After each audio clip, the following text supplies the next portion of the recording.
Para muhibbin rahimakumullah, as-sabi'a asyar min asma'illah al-husna al-wahhab. Yang ke-17 dari asma'ul husna, yaitu al-wahhab.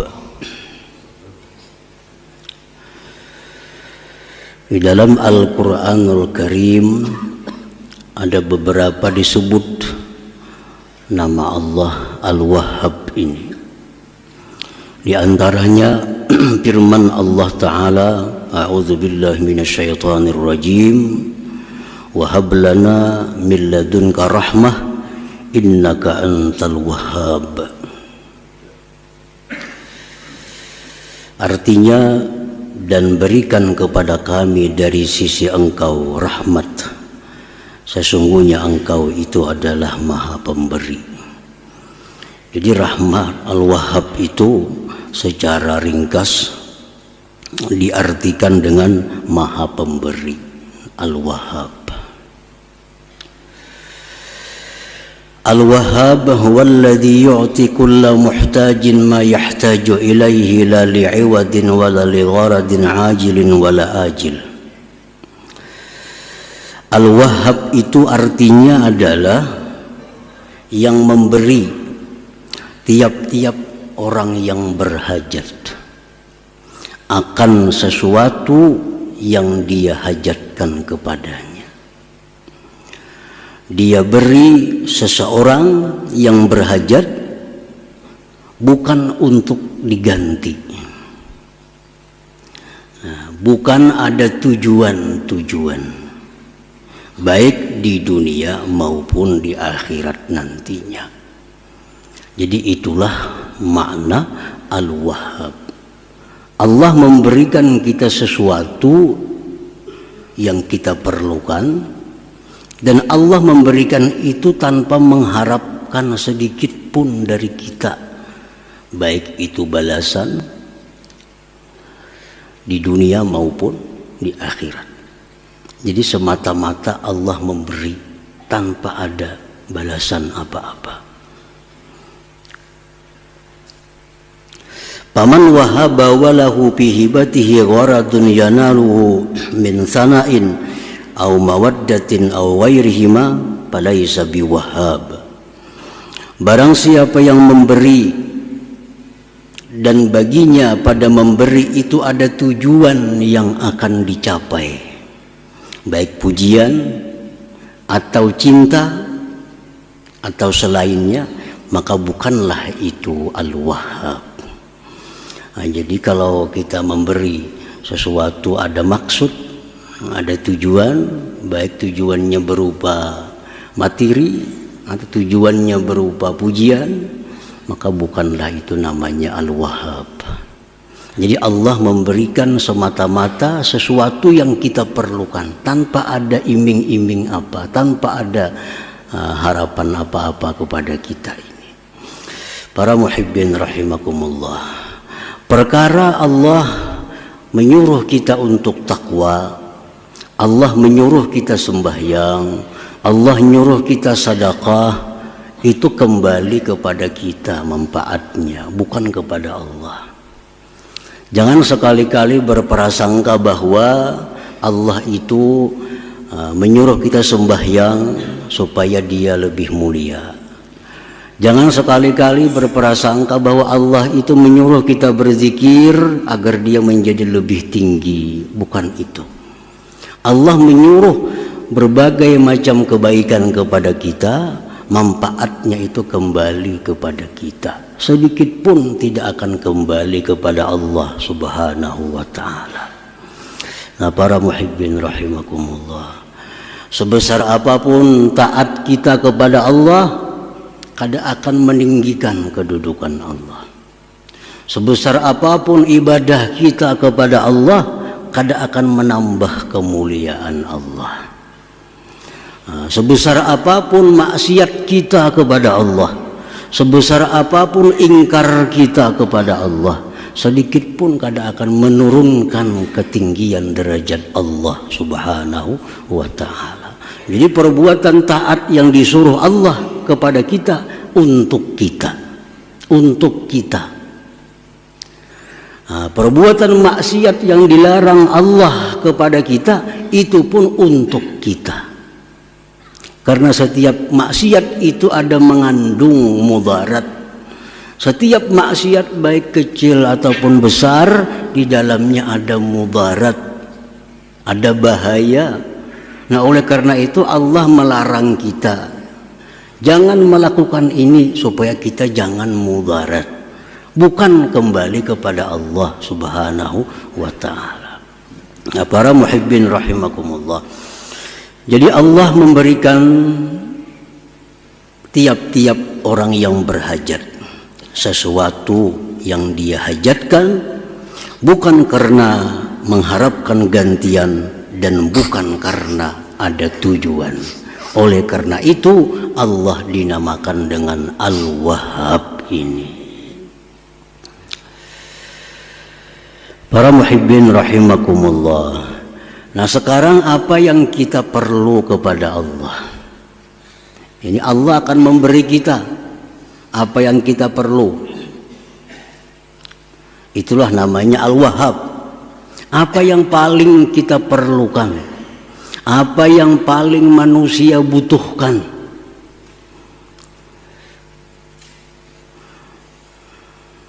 Allah mengajarkan dalam doa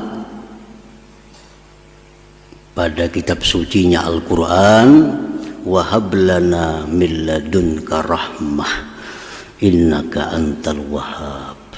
Berikanlah kepada kami dari sisi engkau itu rahmat, bahwa engkau sungguh maha pemberi.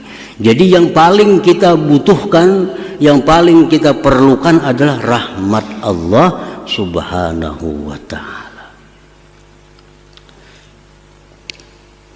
Nah, apa itu pengertian rahmat secara lengkap? Rahmat itu biasa ringkas disebut kasih sayang.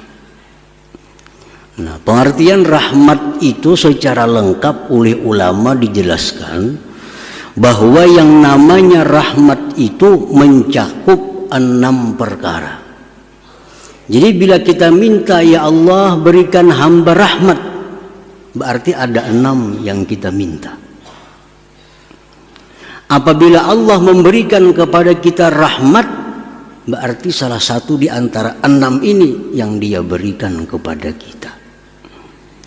Nah, pertama yang disebut rahmat itu husulul iman wat tauhid wal ma'rifah bil qalbi.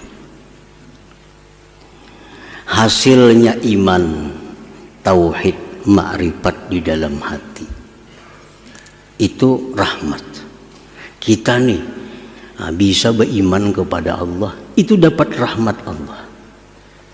Kita bisa mentauhidkan Allah, itu kita dapat rahmat Allah. Kita bisa mengenal Allah, nama-namanya, mengenal sifat-sifatnya, berarti kita dapat rahmat Allah. Nah, pertama itu hasilnya keimanan, tauhid, ma'rifat di dalam hati. Nah, itulah bagian pertama dari rahmat.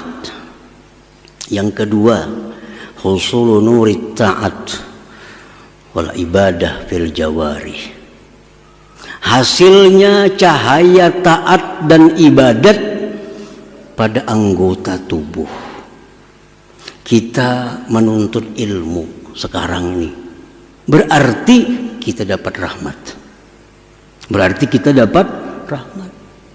Kita membaca Al-Quran, berarti saat itu kita dapat rahmat. Kita sembahyang, kita baca salawat, nah saat itu kita dapat rahmat Allah Subhanahu wa ta'ala. Nah, bagian yang kedua dari rahmat itu adalah hasilnya taat ibadah di anggota-anggota tubuh kita. Nah, itu rahmat juga ngarannya. Kita kawa sembahyang, berarti kita dapat rahmat. Jakanya kita kada dapat rahmat, kita kada kawa sembahyang. Jakanya kita kada dapat rahmat, kita kada kawa berkumpul di sini. Jakanya kita kada dapat rahmat, kita kada kau baca Al-Quran. Karena dapat rahmat itulah kita bisa sembahyang, kita kawa nuntut ilmu, dapat rahmat. Yang kedua, yang ketiga, husulu suhulati asbabil ma'isyah minal amni was-sihhati wal kifayah. Yang namanya rahmat itu hasilnya kemudahan, sebab-sebab kehidupan, keamanan, kesehatan, dan kecukupan. Nah itu rahmat. Kita ini aman, kada ada perkelahian, kada ada permusuhan, kada ada peperangan. Berarti kampung itu kampung yang dapat rahmat. Kita sehat, kita cukup dalam kehidupan, itu berarti dapat rahmat Allah. Yang keempat, husulu suhulati sakaratil maut, hasilnya kemudahan waktu sakaratul maut. Kita dapat kemudahan sewaktu menghadap Israel. Israel itu pasti datang kepada kita. Kita pasti bertamu lawan Israel. Ada yang sulit, ada yang mudah. Nah kalau kita mati dalam keadaan mudah, berarti dapat rahmat kita. Dapat rahmat. Nah yang kelima, husulu suhulatis su'al fil qabar, hasilnya kemudahan menjawab munkar nakir di kubur. Marabbuka jar munkar nakir, mudah menjawab Allahu Rabbi. Waman nabiyyuka, siapa nabi engkau? Muhammadun nabi. Mudah. Nah kemudahan menjawab munkar nakir itu rahmat Allah. Rahmat Allah. Yang keenam, husulu suhulatil hisab wa liqa'illahi ta'ala bil jannah, mudahnya kita menghadapi hari kiamat dan bertemu Allah di dalam surga. Nah itu rahmat Allah subhanahu wa ta'ala. Nah para muhibbin rahimakumullah, jadi bila kita berdoa lawan Allah, Allahumma rahamni misalnya, ya Allah berikan aku rahmat, berarti kita minta yang 6 tadi. Nah, berarti kita minta yang 6 itu. Kita minta iman, tauhid, ma'rifat. Kita minta bisa untuk ibadah, taat kepada Allah. Kita minta keamanan, kesehatan, kecukupan. Kita minta mudah menghadap sakaratul maut. Kita minta mudah jawab munkar nakir. Kita minta kemudahan pada hari kiamat dan bertemu Allah subhanahu wa ta'ala. Jadi satu kalimat rahmat itu mencakup itu. Nah jadi Allah subhanahu wa ta'ala yang bernama Al-Wahhab, Allah berikan rahmat itu kepada kita tanpa ada minta imbalan sedikit jua pun, tanpa ada untingan, tanpa ada tujuan apapun, semata-mata anugerah dari Allah subhanahu wa ta'ala. Al-Wahhab. Para muhibbin rahimakumullah, kita dapat anak ini belum tentu rahmat. Anak yang namanya rahmat itu anak yang takwa kepada Allah, anak saleh. Kalau kita punya anak kita jadi anak yang saleh, baru itu anak rahmat kepada kita. Kita dapat istri, belum tentu istri ini menjadi rahmat bagi kita. Tapi kalau istri ini salihah, taat kepada Allah, taat kepada suami, maka ini istri rahmat bagi kita. Kita dapat duit, belum tentu duit ini rahmat. Tapi bila duit ini kita gunakan untuk ibadah kepada Allah, maka duit itu namanya rahmat. Pangkat, kedudukan, jabatan, belum tentu ini kedudukan rahmat. Kedudukan, pangkat yang namanya rahmat itu adalah pangkat dan kedudukan yang dijalankan dengan benar, yang dijalankan untuk mensejahterakan umat Nabi Muhammad sallallahu alaihi wasallam. Itulah pangkat yang namanya rahmat Allah Subhanahu wa taala.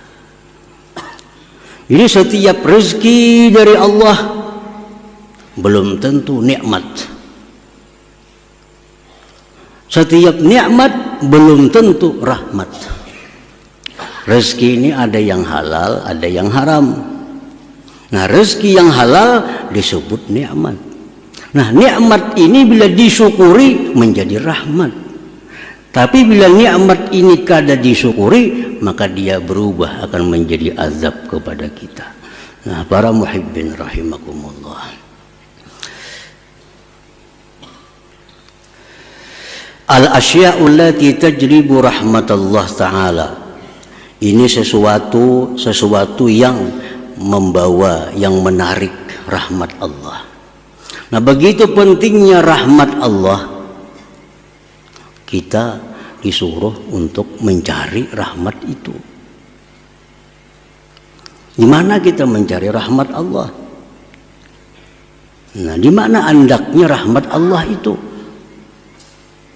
Pertama, kalau kita hendak dapat rahmat Allah itu, satu, doa. Nah, berdoa. Dan doanya pun diajarkan oleh Allah.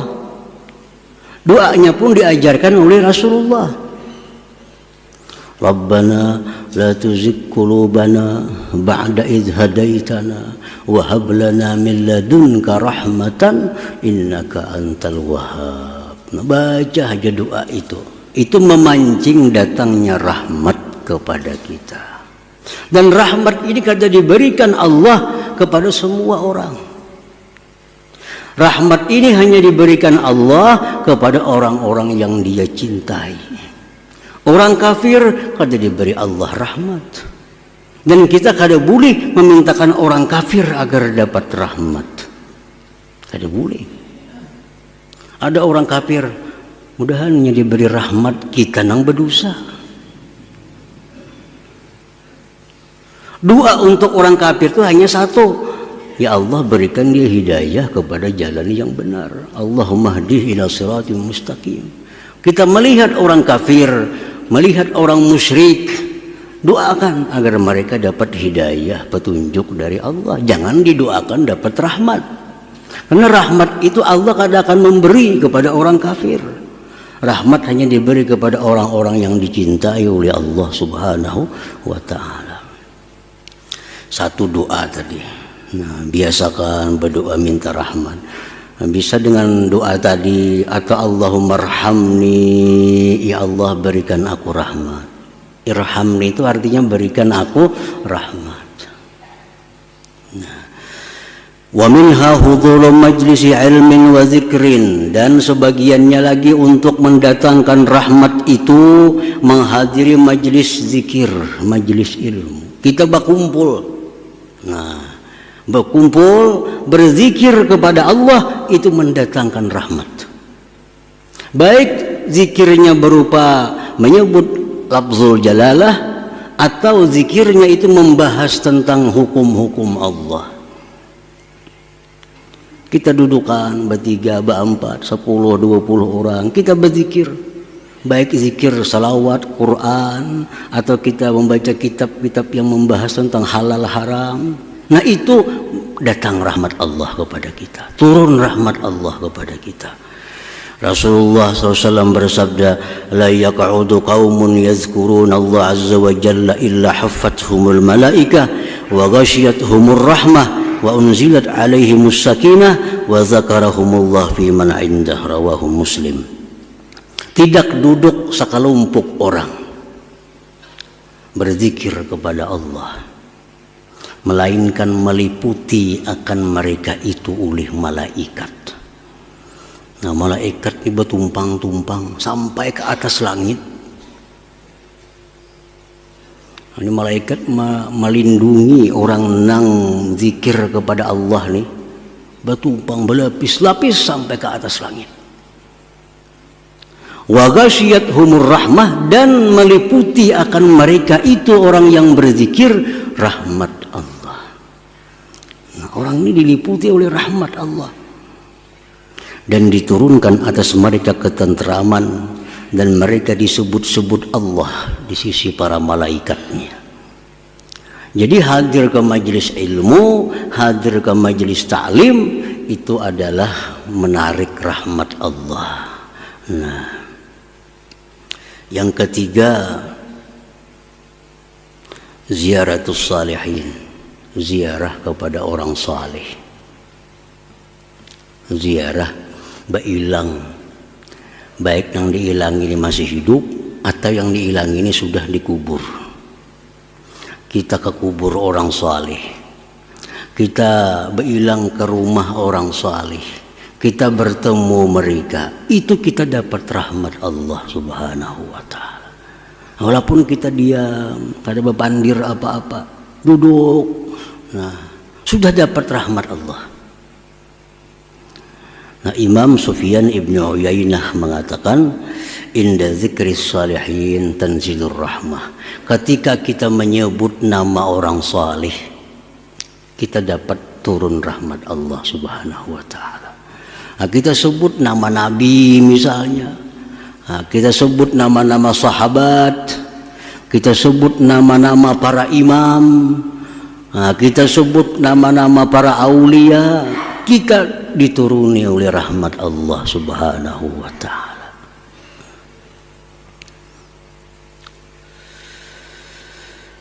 Nah, wa minha, dan setengahnya lagi, al-i'tikaf fil masjid, i'tikaf di masjid. I'tikaf itu kada syarat baca Quran, i'tikaf itu kada disyaratkan sembahyang. Kita duduk di masjid, niat i'tikaf, satu mat itu guring, ada apa-apa. Guring, i'tikaf. Rasulullah SAW bersabda, man tawadda'a fi baitihi fa ahsana wudu'ahu thumma atal masjid fahuwa zairullah wa haqqul mazur ay yukrima zairah, rawahu Tabarani wa sahhaha. Ujar Nabi, siapa yang berwudu di rumahnya dengan wudu yang sempurna, yang baik, kemudian dia datang ke masjid, nah, datang ke masjid, maka dia ini disebut zairullah, mailangi Allah. Disebut mailangi Allah. Jadi kita berwudu di rumah, nah, di manakah berwudunya? Asal wudu yang baik. Kita datang ke masjid, kita disebut mailangi Allah, ujar Nabi kita. Dan pastilah yang diilangi itu Allah, artinya ayyukrima zairah, memuliakan orang yang mailangi. Kita aja pun ada orang mailang, kita muliakan dengan jamuan minuman atau sebagainya, apalagi Allah. Nah, cuma Allah menjamu para tamu-tamunya dengan rahmatnya, dengan rahmatnya. Jadi kita berkumpul di masjid ini macam-macam fadilatnya. Antara lain kita duduk di masjid ini, pada hakikatnya kita mailangi Allah Subhanahu wa ta'ala. Dan wahakun, pasti, alal mazur, yang diilangi Allah memuliakan tamunya. Jadi orang yang suka ke masjid, duduk i'tikaf, itu orang yang selalu dapat rahmat Allah Subhanahu wa ta'ala. Wa minha qiraatul Quran, baca Quran, baca salawat, itu semua memancing kita untuk selalu berada dalam rahmat Allah Subhanahu wa ta'ala.